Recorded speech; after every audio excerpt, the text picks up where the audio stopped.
Week 8, first weekly preview of the season. I'm very excited for it. Before we get started, boys, I would like to remind you that we are brought to you by the Adler Attorneys. That is Raymond Adler and his buddy Seth R. Wilson. Used to be brought to you by the Tesler, Adler, and Wayland law firm, but we've been asked to choose our allegiance, and we're sticking with Adler. And I'll tell you why. It was said on a show I watched last week that everybody wants Atticus Finch until there's a dead hooker in the bathroom. And frankly, if there is a dead hooker in the bathroom, you need Raymond Adler, boys. He will take care of you if you're committing a crime, you have committed a crime, someone else you know has committed a crime. We're talking DUI, we're talking murder, we're talking, you're laundering money for the drug trafficking and people trafficking people, talking to you, Ty. Raymond Adler, he's the guy. Adler Attorneys, Brighton, Sunny, Noblesville. Standings, boys, as you can see here, that we do have a team that is 7-0 despite being 8th in the league in scoring. Patrick, he's got a solid little team there, but leading in points allowed. You'll notice Jesse, Steven, Edward Allen, Newton, Shawver has allowed 793.5 points this year. So Jesse's hanging in there. He's got a solid squad. Leading the league in scoring this year so far is Adam Brandt, despite not making a single move this season. AB holding it down there. Trampus and I separated by 1.1 points on the season.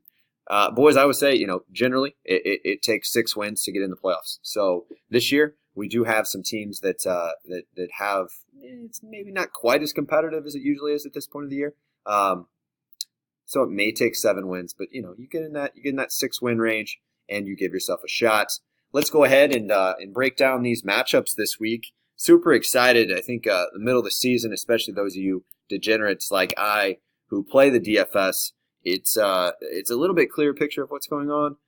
But at the same time, I think there are some places you can go. I think there are maybe some things that people think are certainties that perhaps are not.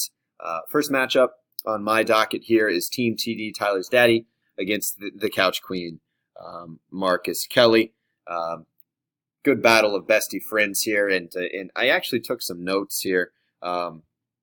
Things that interest me about Marcus's team, and specifically there at the top you see Ryan Tannehill. Ryan Tannehill to me is interesting, especially in DFS. He's very cheap, but in this matchup specifically, you can't run on Tampa. So the combination of having to throw, paired with Jameis Winston's ability to give you a short field, very turnover-prone Jameis, especially in London, that was something remarkable what Carolina did to Jameis in that one. But I really like Ryan Tannehill this week, and I'm going to get back to that Tampa game later. I think this is a game that Tennessee wins. I don't know if that's contrarian. I haven't looked at the betting line, but I just have a kind of a sneaky feeling in that one.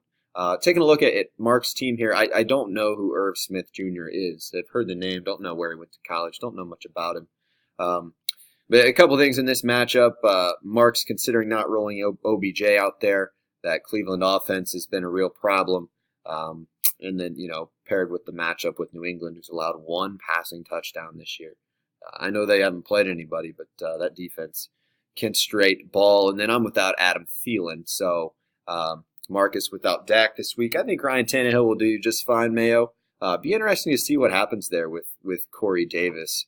I don't hate it, and I think sometimes when you're shorthanded with Dak especially, if you can go ahead and stack that quarterback that you're going to need upside from anyway, because I think my team's not excellent. I've been battling for running backs all year since the draft. I sometimes think that that's a good strategy. If you're already putting your eggs in the Ryan Tannehill basket, why not throw Corey Davis out there, a player who is pretty talented and could give you some upside as well. So I think this will be an interesting matchup. I think certainly maybe there are a couple spots on my team where I have some small advantages.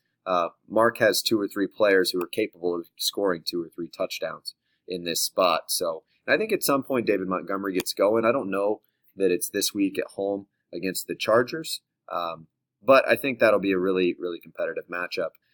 Here we have Shake and Bake against the Butt Buddies. The Butt Buddies having a really bad year.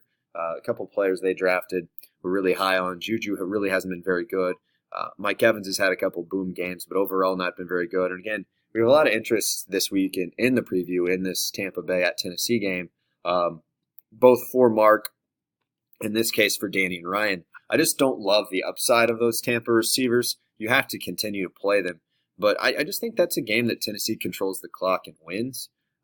That's not to say that Mike Evans and oh boy, don't both have big games, but I just don't necessarily see the upside. What I see for Jesse's team is it's almost like putting together a cash daily fantasy lineup when you roll the Seattle offense out there against Atlanta. I was kind of surprised to see Atlanta's defense hasn't been as bad as I thought it had been, just statistically. But really the question there, if Matt Ryan plays, I think that's, again, for Jesse, it doesn't really matter. He's getting probably a majority of, if not all, the touchdowns there.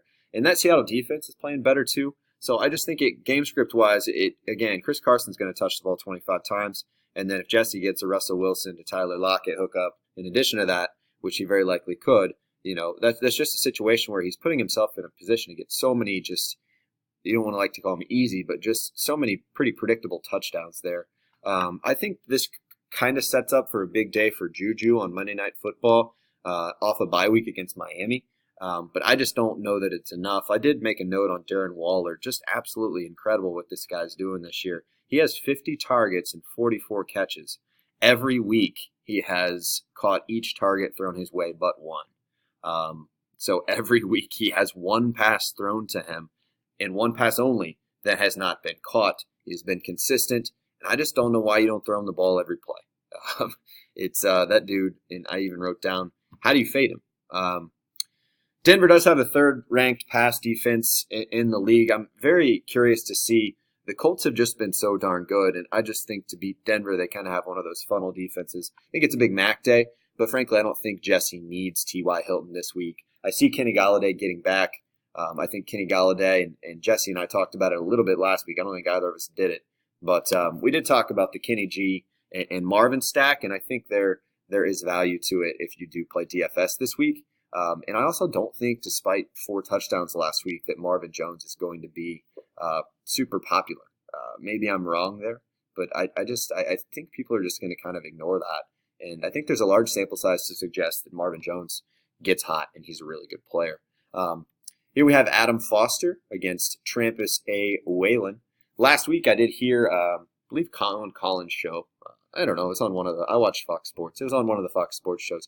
That was Aaron Rodgers' first career perfect passer rating in his career. First career in his career. Peyton Manning most ever with 4, I believe. Kurt Warner, Ben Roethlisberger each have 3. Tom Brady has 2. Somebody else has 2. But that was Aaron Rodgers' first ever. That kind of surprised me. But man, they just went off last week. Certainly a good spot there at Kansas City. Would have been more fun with Patrick Mahomes.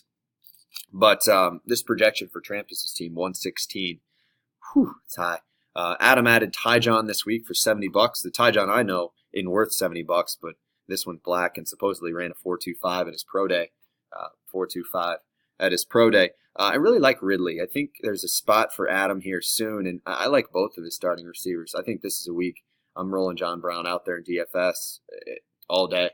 And I think there's a game coming up where Ridley kind of has a big game. It's just Hooper's been so good. The offense really has been so bad, and Devonta Freeman's become more involved. But I think with Sanu leaving there, and again, New England, we talk about a perfect fit for a receiver. That guy's just built to run after the catch, and Brady's throwing 7-yard passes. I mean, they're tough to cover. They're tough to cover. Rest in peace, Josh Gordon with the purple drink and everything you got going on there, buddy. But as far as the matchup goes, it's just, again, Trampus just he's built a very solid team. Carlos Hyde is intriguing to me this week in DFS because I think a lot of people are going to be playing those receivers for Houston. So it's an interesting kind of leverage spot. I don't know that I'll get onto it because I think Carlos Hyde's bad at football. But he touched the ball like 30 times last week or something crazy. Trampus just has a solid team there. I like Carolina to win that game at San Francisco. I don't know what the spread is there, but don't know that McCaffrey has one of his ceiling games. Something I wrote down too. It just seems like Trampus a lot of times has really good matchups. I mean, check out those matchups for his receivers. They get the Jets, Cincinnati, both at home. And Devontae Adams could be back. And if he is at Kansas City, you don't hate playing against Kansas City. Other things in this game, like I kind of referenced just that Oakland spot for Houston. 19th against the run, 29th against the pass. So certainly going to be a lot of action. A lot of chalk there if you are a DFS degenerate like I am. Seattle's defense actually isn't horrible due to their ball control offense there. So anyway, it'll be an interesting spot. Okay, interesting spot. Adam, good luck to you. I hope you continue the win streak. We remember Super Cam against the Lollipop Guild. Take a look at my notes here. I think this is a big game. It's a big game for both of these exceptional athletes, DFS athletes. That is a massive projection for Dalvin Cook, 20.8. I get it. I kind of like Washington to hang in there tonight a little bit. I think I'm crazy, but I don't know. It just kind of feels like one of those games that everybody thinks Minnesota's going to blow them out, and then it's like a 2-touchdown game. Washington's got no shot. I like Goff more than Jake in this spot. Jake Biscuit, Jake Buckets. Man, he's been good. Just really, really good. I'm happy to eat crow on that one. I mean, he's been fantastic for the Colts, team that's looking like they can make the playoffs, maybe make some noise, they can run it. Their defense is good. For Michael, just Robert Woods and Travis Kelce have killed him this year.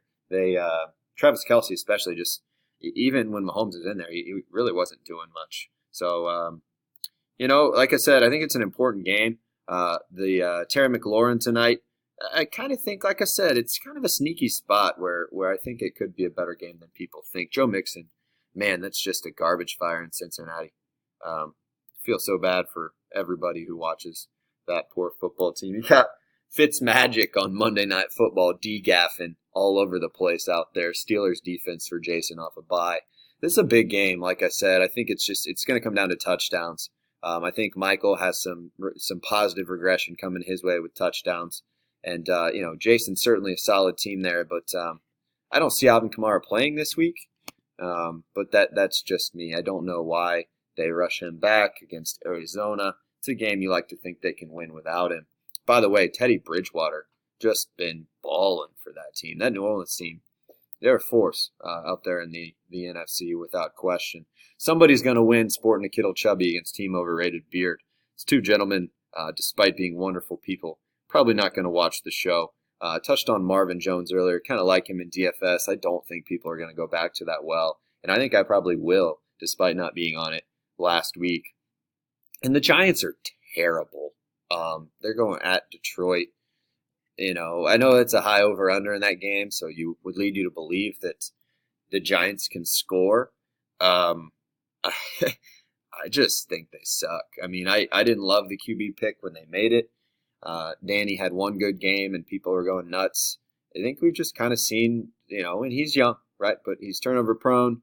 They're hurt. Their receivers really aren't great. You got Easy E running around out there when he's not getting poked in the eye. I just think that's a bad football team. And then lastly, we have Tyler against AB, team leading the league in scoring. And I did do some data digging here. And something for Tyler that I think all of us really enjoy is that Todd Gurley II is getting back to being the Todd Gurley II that we know and love. Let me give you some stats. In his last 52 carries, he is back to averaging, with 151 yards on those 52 carries, 2.9 yards a carry. That is the Todd Gurley that we know and love. The fall into the end zone, can't run, Todd Gurley. In that same amount of sample size this season, this is the entire season, the data worked better for me to leave out week 1. I think he averaged 4.5 yards a carry. Keeping him under 3 was crucial.